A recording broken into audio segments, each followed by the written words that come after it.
Vamos em frente. Hoje foram cumpridos 32 mandados de prisão pela Operação Lesa Pátria, que investiga os atos de 8 de janeiro. Entre as prisões está a da mulher que pichou "Perdeu o Mané" na estátua do STF. A prisão preventiva não tem prazo para acabar. Outro alvo da operação é o homem que furtou uma bola autografada pelo jogador Neymar, que estava exposta na Câmara dos Deputados. Ele foi preso em Sorocaba, no interior de São Paulo. Além das prisões, foram cumpridos também 46 mandados de busca e apreensão em 9 estados e no Distrito Federal.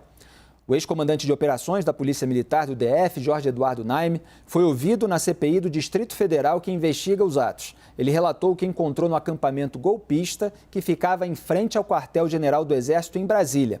Naime disse que o local parecia uma seita. Vamos ver. Aquele acampamento lá, ele foi o centro, foi o epicentro de todos os atos que aconteceram no Distrito Federal, tanto no dia 12 quanto aconteceram no dia 8. Eu tive várias vezes naquele acampamento, como eu já falei, né, eles realmente viviam uma bolha ali dentro. Eles só consumiam informações e grupos e o que era falado naquele carro de som.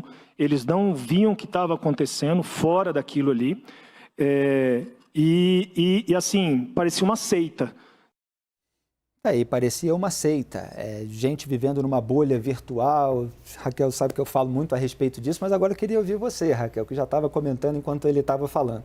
Não, é uma loucura, né? E ele relata, eu acho que tem uma parte, você deve estar com a memória mais fresca que eu sobre isso, que tem uma parte que ele vai relatando alguns episódios, assim, de que as pessoas realmente achavam que estavam recebendo instruções de alienígenas. Que alienígenas podiam estimular as Forças Armadas a provocar um golpe de Estado. É algo, assim, que realmente foge à compreensão, assim, você começa a perceber o quanto as pessoas estarem isoladas, né, nessas bolhas das redes sociais e realmente só receberem informação dali e irem reforçando as suas opiniões, elas acabam realmente fora de qualquer debate público. E isso teve uma influência ali no processo. Existe um problema de quase mental mesmo dessas pessoas, o que não as exime da responsabilidade.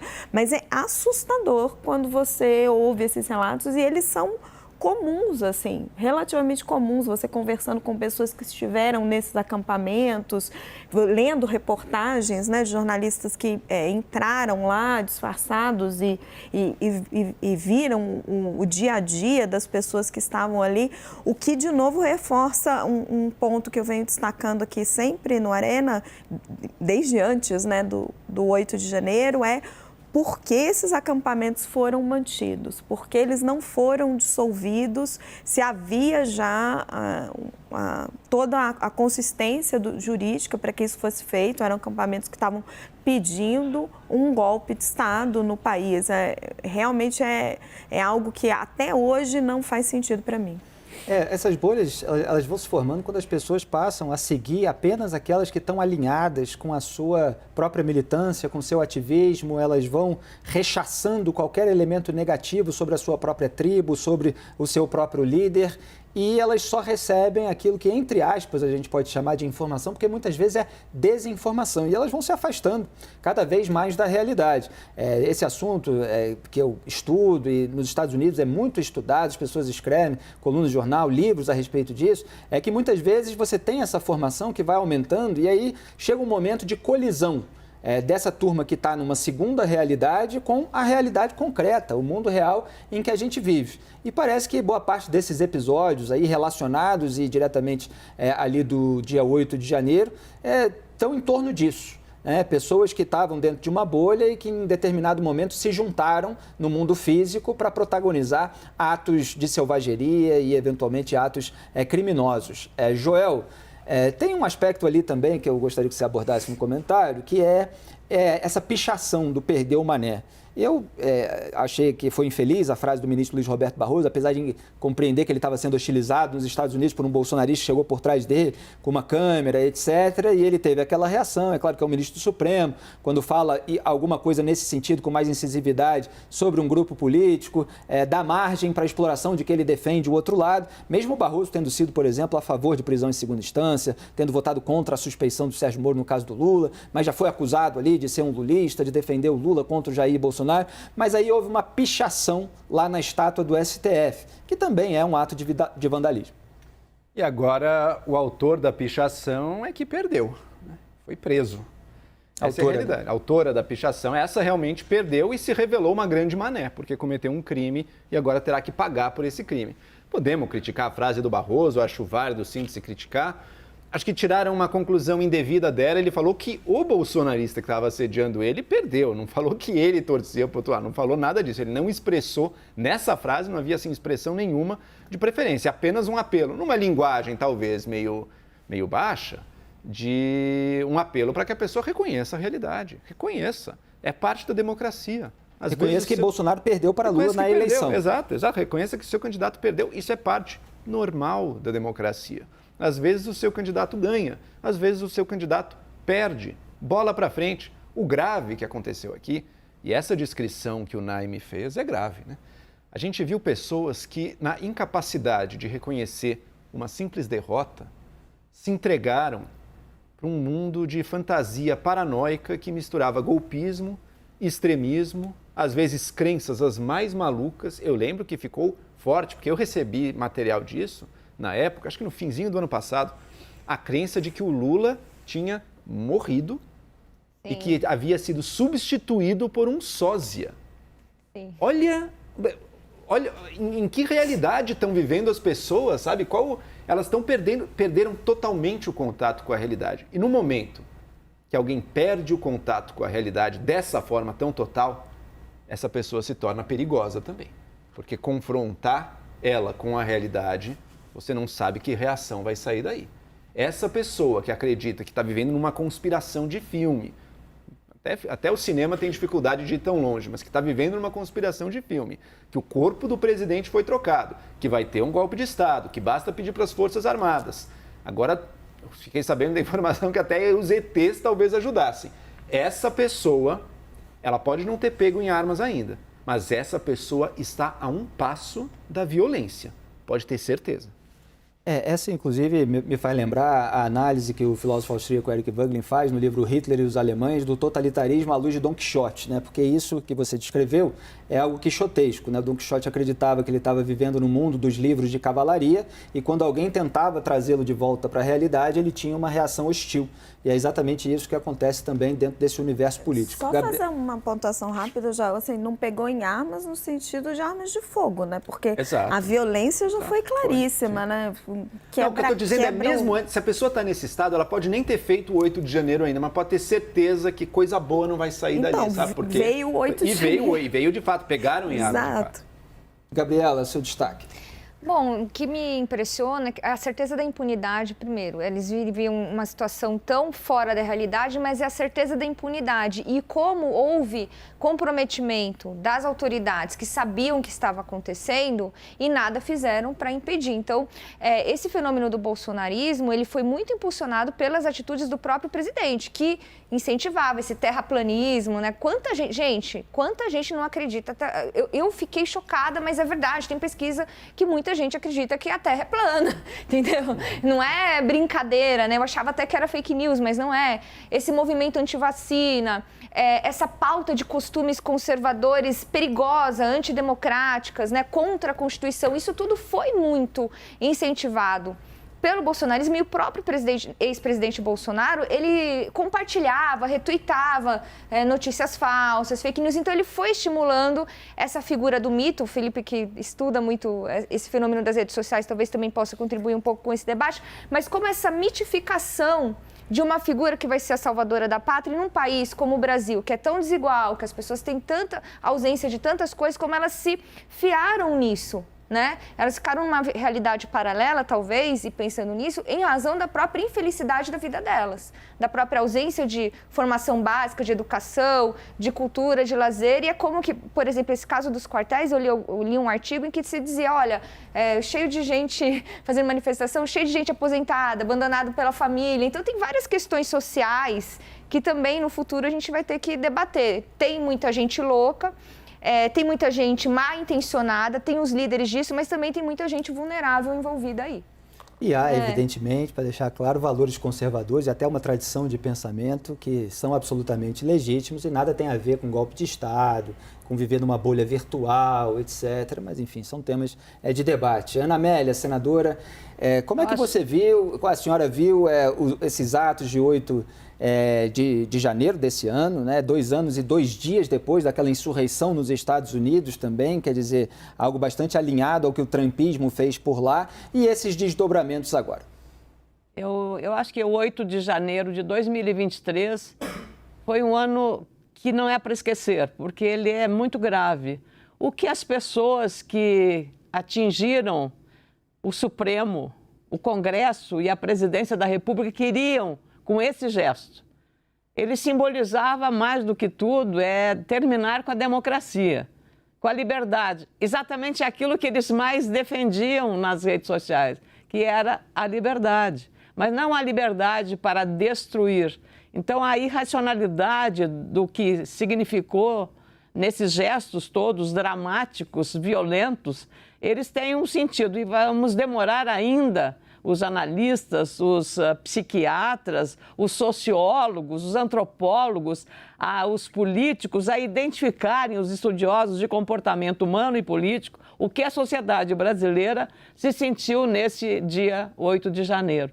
Eu, como agente pública, que durante 8 anos no mandato do Senado, aprendi a conviver e foi a escola maior que eu tive na minha vida, mais do que os 40 anos como jornalista, em 8 anos o que eu aprendi na convivência com a divergência.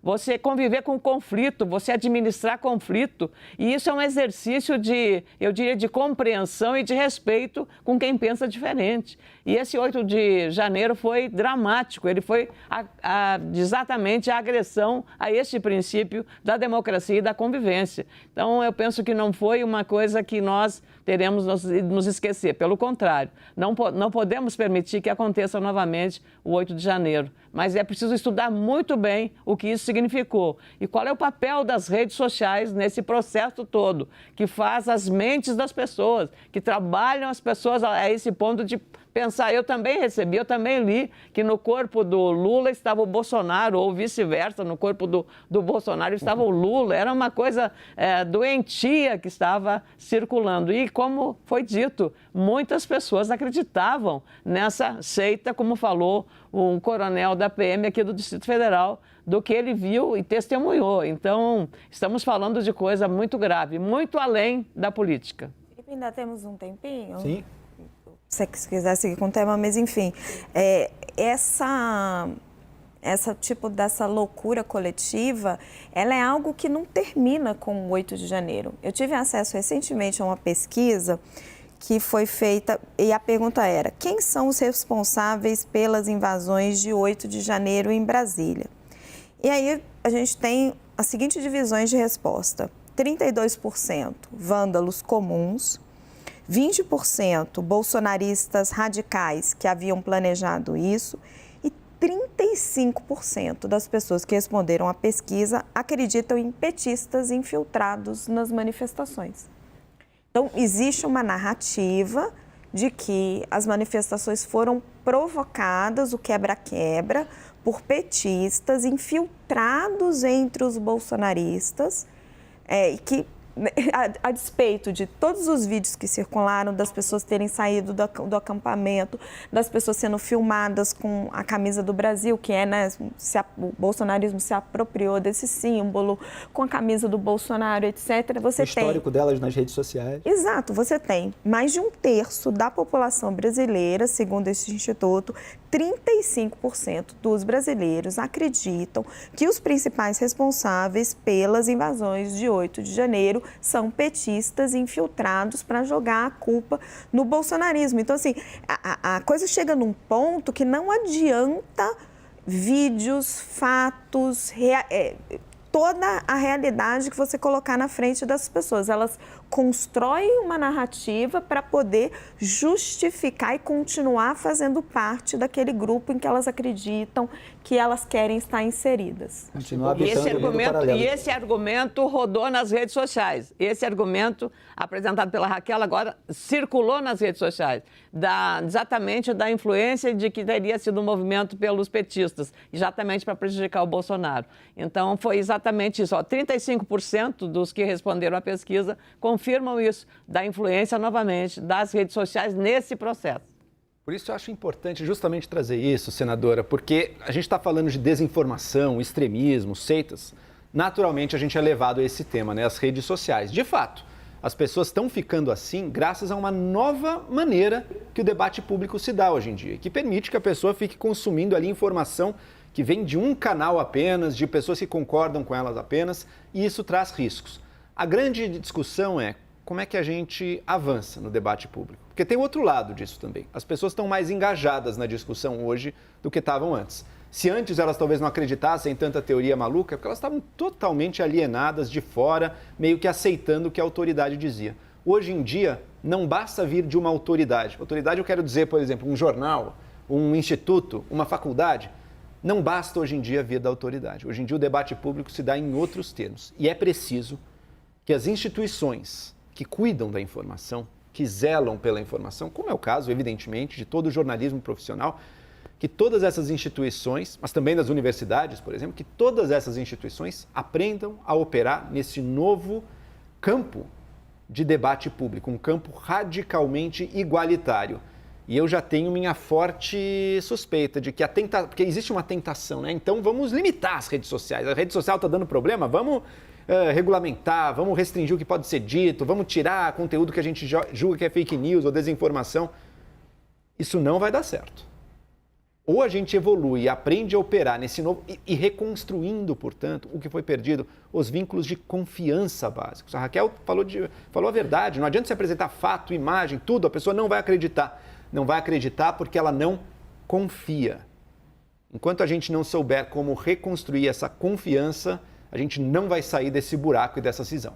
E você falou dos canais consumidos pelas pessoas dessa bolha, tem muitos canais, é uma palavra bastante genérica, né, que investem nesse nicho de mercado consumidor.